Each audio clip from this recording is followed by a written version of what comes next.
नमस्कार, आप देख रहे हैं द भारत खबर। राज्यसभा सांसद राघव चड्ढा ने सदन में राइट टू रिकॉल का मुद्दा उठाते हुए कहा कि अगर मतदाताओं को जनप्रतिनिधि चुनने का अधिकार है तो उन्हें हटाने का अधिकार भी मिलना चाहिए। उन्होंने सवाल किया कि जब राष्ट्रपति, उपराष्ट्रपति और जजों पर महाभियोग लगाया जा सकता है और सरकार के खिलाफ अविश्वास प्रस्ताव लाया जा सकता है, तो फिर जनता को नाकाम सांसद या विधायक को पूरे 5 साल क्यों झेलना पड़े। राघव चड्ढा ने कहा कि 5 साल का कार्यकाल बहुत लंबा समय होता है और दुनिया के कई लोकतांत्रिक देशों जैसे अमेरिका और स्विट्जरलैंड में मतदाताओं को अपने प्रतिनिधियों को बीच कार्यकाल में हटाने का अधिकार दिया गया है। उन्होंने दुरुपयोग रोकने के लिए सख्त प्रावधानों की भी बात की, जिनमें न्यूनतम समर्थन, कूलिंग पीरियड और स्पष्ट आधार तय करने जैसे सुझाव शामिल है।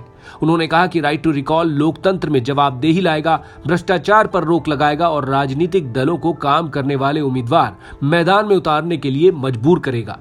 क्या कहा राघव चड्ढा ने, आइए देखते हैं। सर, आज मैं इस सदन में ये मांग रखता हूं कि जैसे इंडियन वोटर के पास राइट टू इलेक्ट है, वैसे ही राइट टू रिकॉल भी होना चाहिए। अगर देश का मतदाता अपने नेताओं को हायर कर सकता है तो वो नेताओं को फायर करने की शक्ति भी उसे मिलनी चाहिए। Sir, right to recall is a mechanism that empowers the voters to de-elect a neta representative before the tenure ends if he fails to discharge his or her duty. Sir, हम MP MLA चुनते हैं, उसके बाद अगर वो काम ना करे, अपने वादे भूल जाए, जनता से दूर हो जाए, तो 5 साल तक इंतजार करने के अलावा जनता के पास कोई ताकत नहीं है। कोई इंटरिम प्रोविजन नहीं, कोई अकाउंटेबिलिटी नहीं, कोई परफॉर्मेंस रिव्यू नहीं, कोई करेक्टिव ऑप्शन नहीं। चुनाव से पहले नेता जनता के पीछे और चुनाव के बाद जनता नेता के पीछे। और सर, 5 साल is too long a period in this day and age. अगर एक गलत फैसला गलत नेता को चुनने का लिया तो लाखों लोगों का भविष्य अंधकार में जाता है और पूरा क्षेत्र पीछे जाता है। Sir, we can trust our voters to elect. हमें अपने मतदाता पे विश्वास करना चाहिए कि वो अपनी गलती बदल भी सके राइट टू रिकॉल की ताकत से। Sir, let me clarify that right to recall is not a weapon against politicians. It is an insurance policy for democracy. और भारत के संविधान में जब आप राष्ट्रपति को इंपीच कर सकते हैं टेन्योर के दौरान, उपराष्ट्रपति को हटाने का प्रावधान है, जजों को इंपीच करने के लिए प्रोसेस लेट डाउन है, यहां तक कि रूलिंग गवर्नमेंट के खिलाफ नो कॉन्फिडेंस मोशन लाकर आप सरकार बर्खास्त कर सकते हैं। तो एमपी एमएलए अगर आपका नॉन परफॉर्मिंग है तो उसको हटाने के लिए क्यों नहीं राइट टू रिकॉल मतदाता को देना चाहिए। दुनिया की 24 से ज्यादा डेमोक्रेसीज में राइट टू रिकॉल का मैकेनिज्म लागू है, जिसमें यूएस, कनाडा, स्विट्जरलैंड जैसे देश है। मैं आपको उदाहरण देता हूं सर, कैलिफोर्निया में गवर्नर क्रिस डेविस नाम के नेता 2002 में चुने गए।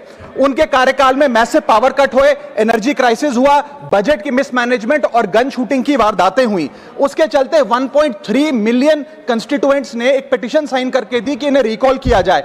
वहां के चुनाव आयोग ने रिकॉल वोट कराया 7 अक्टूबर 2003 को और 55% मतदाताओं ने वोट किया कि इस नेता को बर्खास्त किया जाए। ग्रे डेविस को हटाया गया और आर्नल्ड श्वार्ज़नेगर को वहां पे गवर्नर बनाया गया। सर, मैं बता दूं कि हिंदुस्तान में भी इसका प्रेसिडेंट है।